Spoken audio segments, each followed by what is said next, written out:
Hello बीना भक्ति song my channel पे आपका स्वागत है। आप हमारे चैनल पे थोड़ा केयर कीजिएगा और मेरे लोकगीतों को अथवा भजनों को सुनिएगा।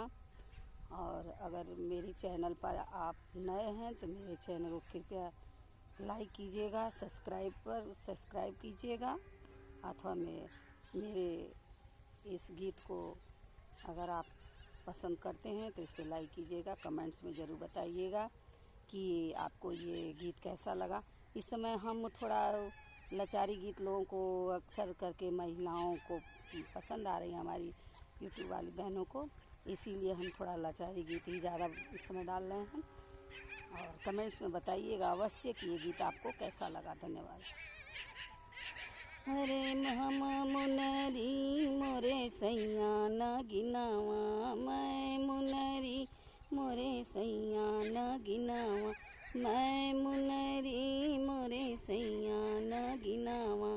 सोने की थाली मोजेवना परोसली, सोने की थाली मोजेवना परोसली।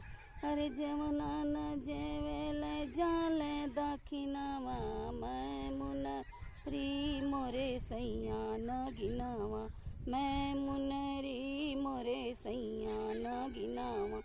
अरे जजरे गेड़ुआवा मो पनिया भरवली, जजरे गेड़ुआवा मो पनिया भरवली।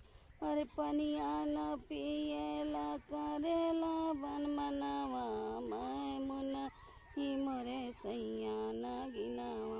अरे पनिया न पिए करेला मन मनावा, मैं मुनरी मोरे सैया न गिनावा, मैं मुनरी मोरे सैया न गिनावा। अरे लवंगाई डोबी डोबी बिड़वा जोड़वली, लवंगाई डोबी डोबी बिड़वा जोड़वली।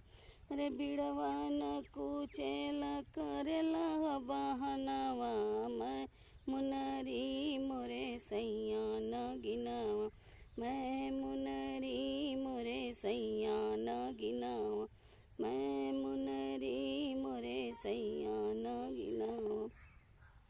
फुलवा ही चुनी चुनी सिजिया लगवली, फुलवा ही चुनी चुनी सिजिया लगवली।